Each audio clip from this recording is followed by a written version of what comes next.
Hello all, welcome welcome back to our YouTube platform current affairs Adda Rohis academy. ఇదే మొదటిసారిగా నా classes చూడడం జరిగితే సబ్స్క్రైబ్ చేయండి.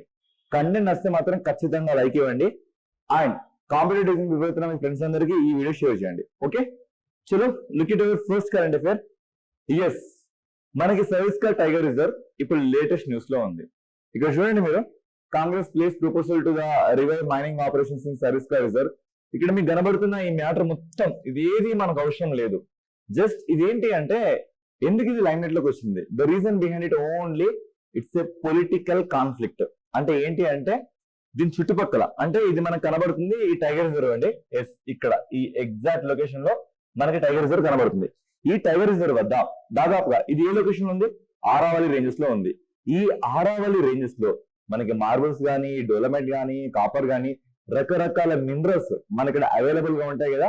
ఈ కాంటెక్స్ట్ లో ఈ టైగర్ రిజర్వ్ బౌండరీస్ ని మళ్ళీ రీడ్రా చేస్తున్నారు. అర్థమవుతుందా? సో మనకి దాదాపుగా ఇలా ఈ రేంజెస్ లో ఉంటుంది కదండి ఆరావళి. ఈ రేంజెస్ లో మనకి గుజరాత్, రాజస్థాన్, హర్యానా, ఢిల్లీ, ఈ రేంజెస్ లో మనకి ఆరావళి అనేది మనకి ఎక్స్పాండ్ అయింది. ఈ ఆరావళిలోనే ఈ సరిస్కా టైగర్ రిజర్వ్ లొకేట్ అయింది. ఈ సరిస్కా టైగర్ రిజర్వ్ ని ప్రెసెంట్ రీడ్రా చేస్తున్నారు. ఎందుకు? Political issues. ఇక్కడ చూడండి మీరు, ఇదంతా సరిస్కా టైగర్ రిజర్వ్ రేంజ్ అన్నట్టుగా. ఇది కోర్ జోన్. అంటే ఈ జోన్ లో మనకి దాదాపుగా కంప్లీట్ గా టైగర్స్ మనకి ఈ రేంజ్ లో కనబడతాయి. ఇదంతా బఫర్ జోన్, అంటే మనం ఇక్కడ తిరగొచ్చు, చూడొచ్చు. కానీ ఇప్పుడు ఈ రేంజెస్ ని మళ్ళీ వీళ్ళు రీడ్రా చేస్తున్నారంట. అర్థమవుతుందా? ఇలా మళ్ళీ రీడ్రా చేస్తున్నారు. సో ఈ కాంటెక్స్ట్ లో ఇది ఇప్పుడు మనకి లైమ్ లైట్ లోకి వచ్చింది. అదే ఈ స్టోరీ. ఇక్కడ చూడండి, మనకి ఆరావళి ఈ రేంజ్ లో మనకి ట్రాన్స్ఫార్మ్ అవుతుంది. ఎక్కడెక్కడ? ఒకటి గుజరాత్, ఇంకొకటి రాజస్థాన్, మరొకటి హర్యానా, లాస్ట్ ఢిల్లీ. అంటే 3 states, 3 states plus 1 union territory లో ఇది లొకేట్ అయ్యింది ఆరావళి. అర్థమవుతుందా? ఇప్పుడు సరిస్కా టైగర్ రిజర్వ్ గురించి కాస్త డీటెయిల్ రివ్యూ చూస్తే ఈ కరెంట్ అఫైర్ మనకి అయిపోతుంది. ఓకేనా? ఎస్, చూడండి, it is located in the Rajasthan state. First point, ఇది ఏ రేంజెస్ లో ఉంది? ఆరావళి రేంజెస్ లో ఉంది. ఒకప్పుడంట దీన్ని మహారాజా అల్వార్, ద అల్వార్ కింగ్ ఒకప్పుడు దీన్ని హంటింగ్ పర్పస్ కోసం వాడేవాడు. తర్వాత 1955 లో ఇది మనకి న్యాచురల్ రిజర్వ్ ప్రకటింపబడ్డది. తర్వాత 1979 లో ఇది నేషనల్ పార్క్ గా గుర్తించబడ్డది. ఇక తర్వాత మనం ఇక్కడ చూసుకుంటే it is also famous for old temples, places, lakes, Pandupol, ఆ తర్వాత బాంగ్బేర్ ఫోర్ట్. ఇలా చూసుకుంటే చాలా వరకు మనకి ఫోర్ట్స్ గానీ, ఇదే ఆరావళి రేంజెస్ లో మనకి జైంట్ టెంపుల్ దిల్వారా గానీ, మౌంట్ ఆబు గానీ, ఇవన్నీ మనకి ఇక్కడ లొకేట్ అయినాయి. ఇక తర్వాత ఇక్కడ వెజిటేషన్, అంటే ఇక్కడ అడవుల గురించి చూసుకుంటే నార్థన్ ట్రాపికల్ డ్రై డెసిడియస్, అంటే ఆ పొడి ఆకురాల్చే అడవులు మనకి కనబడతాయి.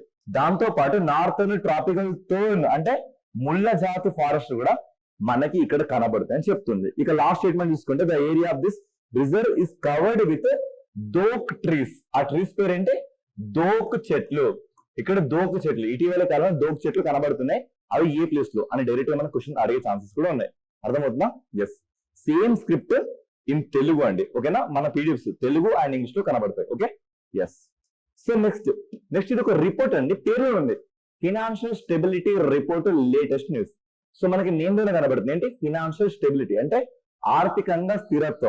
ఆర్థిక స్థిరత్వం గురించి మాట్లాడుతున్న ఒక నివేదిక. ఎవరు రిలీజ్ చేస్తారు? సో చూడండి, ఎవరు మనకు కనబడుతుంది కదా, RBI, reserve bank of India. దీన్ని ఎవ్రీ 2 years ఒకసారి, ఇట్స్ బై యాన్యువల్ రిపోర్ట్. ఇదేంటి? By annual report. ఎవ్రీ 2 సంవత్సరాలకు ఒకసారి ఈ రిపోర్ట్ ని రిలీజ్ చేస్తుంది. సో ఈ రిపోర్ట్ మనం చూస్తుంటే ఇక్కడ మన దేశంలో ఆర్థిక స్థిరత్వం కానీ, లేదు అంటే ఈ సిస్టమ్ యొక్క రెసిలియన్సీ కానీ, ఇదంతా ఎలా ఉందని financial stability and development council వాళ్ళు, సో ఈ డెవలప్మెంట్ కౌన్సిల్ వాళ్ళ సబ్ కమిటీతోని ఈ రిపోర్ట్ అనేది రాబడ్డది. సో ఇక్కడ మనకి ఫినాన్షియల్ స్టెబిలిటీ డెవలప్మెంట్ కౌన్సిల్ అనేది మనకి ఎప్పుడు ఏర్పడింది? 2010లో ఏర్పడింది. ఎప్పుడు ఏర్పడింది? 2010లో ఏర్పడింది. ఇది గుర్తుపెట్టుకోండి, సరిపోతుంది. ఓకేనా? Yes. Next current affair. Plus మనకి సెవిలి, స్పెయిన్ లో ప్రపంచవ్యాప్తంగా పేదరికం మీద ఒక సమ్మిట్ జరిగిందండి. ఆ సమ్మిట్ ఏంటి అంటే 4th international conference on financing for development. అభివృద్ధి మీద, పేదరికం మీద, ఆర్థిక వ్యవస్థల మీద మనకి 4వసారి ఒక సమ్మిట్ జరిగింది ప్రపంచవ్యాప్తంగా. ఎక్కడ? స్పెయిన్ లో. ఏ లొకేషన్ లో? సెవిలీలో. ఈ సెవిలీలో జరిగింది. ఇది ఎందుకు లైమ్ లైట్ లోకి వచ్చింది అంటే, ఈ సమ్మిట్ లో అమెరికా అనేది అబ్సెంట్ అయ్యింది. ఎందుకు అబ్సెంట్ అయింది, దాని వెనకాల ఉన్న కాన్సిక్వెన్స్ ఏంటి అనేదే ఈ కరెంట్ అఫేర్. ఓకే, ఎస్, చూడండి ఇక్కడ మనం చూస్తే అర్థమవుతుంది. ఇది it's once in a decade global event focuses on the overhauling financial and aid system to support development. అంటే డెవలప్మెంట్ కి సపోర్ట్ చేసే విధంగా ప్రపంచంలో ఉన్న పేద దేశాలన్నిటికీ ఇది సహాయ సహకారాలు అందిస్తుంది. ఎలా? అన్ని దేశాల మల్టీలాటరల్ బ్యాంక్స్ కానీ, లేదా హెడ్ ఆఫ్ ది స్టేట్స్ కానీ, లేదా సివిల్ సొసైటీస్ కానీ, ఇవన్నీ స్ట్రాటజిక్ గా ఉన్న ప్రతి ఇష్యూస్ ని అడ్రస్ చేస్తూ ఆ దేశాలకి ఫండింగ్ అనేది ప్రొవైడ్ చేస్తుంది. అర్థమవుతుంది కదా? సో నెక్స్ట్, యుఎస్ఏ ఎందుకు అబ్సెంట్ అయింది? ఎందుకు అబ్సెంట్ అయిందంటే, ఒకప్పుడు లైక్ ఇప్పుడు ప్రెసెంట్ ఎవరు డొనాల్డ్ ట్రంప్ ఉన్నాడు. ఈయన వచ్చుడితోటి అన్ని దేశాలకి ఇచ్చే ఈ ఫండ్స్ ని కానీ, ఈ మనీని కానీ, ఇవన్నిటిని తిను స్టాప్ చేసేసాడు. ఈ కాంటెక్స్ట్ లో ప్రపంచ దేశాలకి ఎలాంటి సహాయ సహకారాలు అమెరికా నుండి వెళ్ళట్లేదు.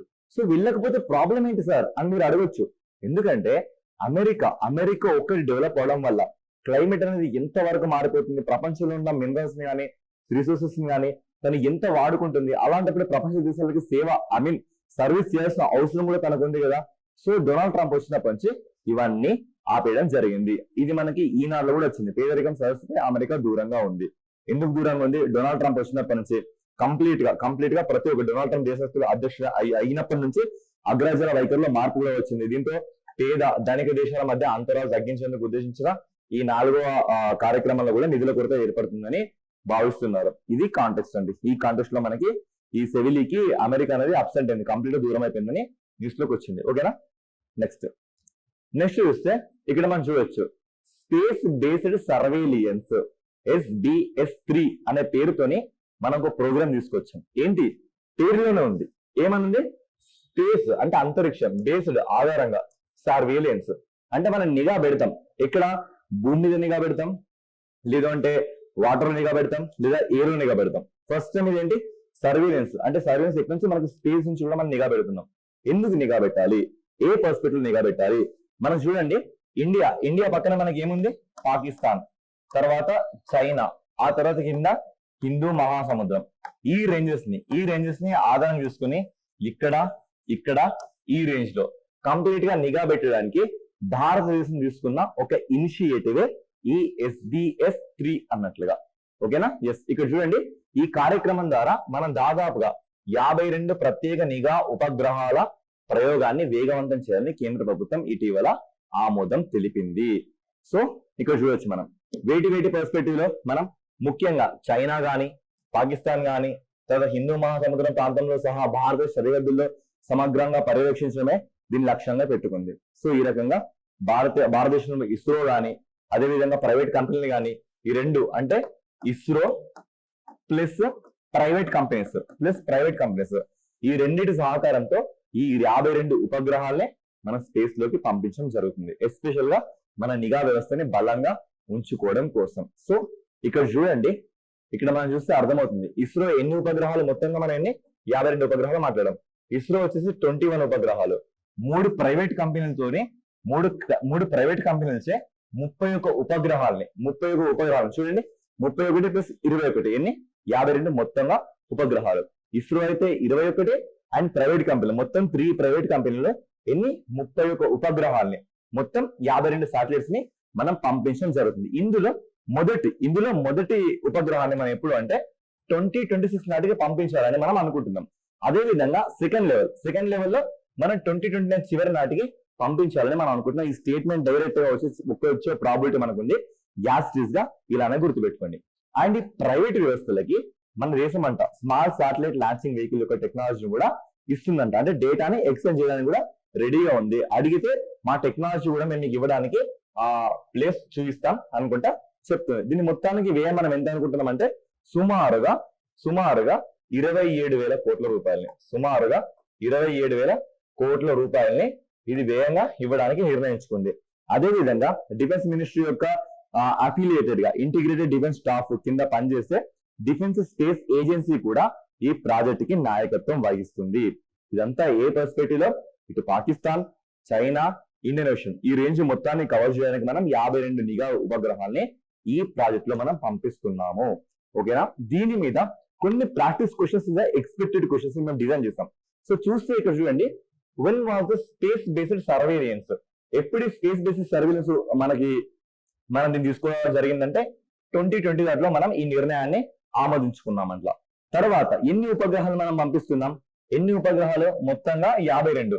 ఇందులో 21 ఇస్రో ద్వారా, తర్వాత 31 3 ప్రైవేట్ కంపెనీల ద్వారా. ఓకేనా, yes. Next, what is the main objective SBS-3? Main objective ఏంటంటే ఇటు థ్రెట్ గా ఉన్న చైనా గానీ, పాకిస్తాన్ గానీ, ఇండోనేషియన్ రీజన్ గానీ, ఇక్కడ నుంచి మనం హై రెజల్యూషన్స్ తో ఇమేజెస్ ని గానీ, షార్ట్ రీవిజిట్ టైమ్స్ ని గానీ మనం ఇక్కడ చూస్తాం అన్నట్లుగా. ఇక తర్వాత which agency is leading, A agency మనకి లీడింగ్ కనబడుతుంది? ఇప్పుడే మనం మాట్లాడుకున్నాం కదా, defence space agency which functions under integrated defence staff. ఇది దేని కింద ఉంది? మినిస్ట్రీ ఆఫ్ డిఫెన్స్ కింద ఉండడం జరిగింది. తర్వాత ఎన్ని వేల కోట్లతో? సుమారుగా 27,000 కోట్ల రూపాయలతోని మనం దీన్ని లాంచ్ చేయబోతున్నాం. ఓకే, నెక్స్ట్, దుబాయ్ లో first time electric air vehicle taxi. ఇదేనండి ఎలక్ట్రిక్ ఎయిర్ వెహికల్ టాక్సీ. దీని స్పెషాలిటీ ఏంటి అంటే ఇది వర్టికల్ గా ఇది ల్యాండ్ అవుతుంది, టేక్ ఆఫ్ అవుతుంది. అర్థమవుతుందా? వర్టికల్ గా ఇది ల్యాండ్ అవుతుంది, టేక్ ఆఫ్ అవుతుంది. సో ఇక్కడ చూస్తే జాబీ ఏవియేషన్, సో కంపెనీ పేరు ఏంటి? జాబీ aviation conducted the first test flight of its fully electric air taxi. So ఇది అండి fully electric air taxi in the Emirate this week. ఈ వారంలో ఇది కండక్ట్ చేసిందంట. A major milestone in the city's efforts to integrate airborne transport into existing mobility. అంటే గాలిలో ఇలాంటి electric system తో వచ్చిన ఒక మైల్ స్టోన్ ఈవెంట్ అనేది దుబాయ్ లో జరిగింది అని స్టేట్మెంట్ చెప్తుంది. ఓకేనా, ఇప్పుడు కాస్త ఇండెప్త్ రివ్యూలోకి వెళ్తే చూడండి, ఇది మనకి వర్టికల్ గా టేక్ ఆఫ్ అవుతుంది, వర్టికల్ గా ల్యాండ్ అవుతుంది. తర్వాత ఏం చేస్తుందండి? ఎలక్ట్రికల్ కదా. So zero emission travel with cities operating with the minimum noise, అంటే శబ్దం కూడా చాలా తక్కువ నాయిస్ తో ఇది ఆపరేట్ అవుతుంది. Requiring only a small land foot print, అంటే చాలా తక్కువ ప్రదేశంలోనే ఇది ల్యాండ్ అవుతుంది అండ్ టేక్ ఆఫ్ అవుతుంది అని చెప్తుంది. సో ఈ విషయాన్ని అంతటిని ఎవరు? Sheikh Hamdan bin Mohammed bin Rashid Al Maktoum. ఎవరండి ఈయన? The crown of Dubai and deputy prime minister of Dubai and ministry of defence and chairman of executive council of the Dubai. ఈయనే అండి, ఈయనే ఆ మక్తుమ్. సో ఈయన ఏమని చెప్తున్నాడంటే, yes, ఈ అచీవ్మెంట్, ఈ cities commitment to placing the UAE at the four front of the transformative technology. అంటే ట్రాన్స్ఫర్మేటివ్ టెక్నాలజీలో UAEని మనం ప్రపంచ దేశాల ముందు ఉంచుతున్నాం అని ఈయన ఒక మైల్ స్టోన్ స్టేట్మెంట్ ఇవ్వడం జరిగింది. సో ఇది దీనికి సంబంధించిన story. So by the way, ఆ కంపెనీ పేరేంటి? జాబీ ఏవియేషన్ కంపెనీ వాళ్ళు దీన్ని లాంచ్ చేశారు. ఇదేనండి మనకి పేపర్ లో వచ్చిన ఆర్టికల్ కూడా ఇదే. ఓకేనా, ఎస్, ఈ Telugu script. Okay, next current affair ఏంటంటే ఇక్కడ మనం చూడొచ్చు, రాష్ట్ర విపత్తు నిర్వహణ అథారిటీ పునరుద్ధరణ. అంటే స్టేట్ లో కూడా మనకి విపత్తు నిర్వహణ అథారిటీస్ ఉంటాయి కదా, వాటిని మనం ఇప్పుడు మళ్ళీ రీవామ్ చేస్తున్నాం. సో ఫస్ట్ ఆఫ్ ఆల్ చూస్తే విపత్తు నిర్వహణ చట్టం మనకి ఎప్పుడు వచ్చింది? 2005 వచ్చింది. ఇది ఎన్నో ఎగ్జామ్ లో చాలా ఇంపార్టెంట్ ఈవెంట్, ఎన్నో ఎగ్జామ్ ల దీన్ని అడగడం జరిగింది. ఓకేనా, చాలా ఇంపార్టెంట్. ఆ చట్టం ఎప్పుడు వచ్చింది? 2005లో వచ్చింది. దాని రూల్స్ అండ్ రెగ్యులేషన్స్ ప్రకారం చూసుకుంటే తెలంగాణ రాష్ట్రం ఈ డిజాస్టర్ మేనేజ్మెంట్ అథారిటీని మళ్ళీ ఇప్పుడు రెజ్యూమినేట్ చేయడం జరిగింది. సో దీనికి సంబంధించిన జీవన ప్రభుత్వం ప్రత్యేక ప్రధాన కార్యదర్శి అరవింద్ కుమార్. ఎవరు? అరవింద్ కుమార్ మంగళవారం దీన్ని విడుదల చేశాడు.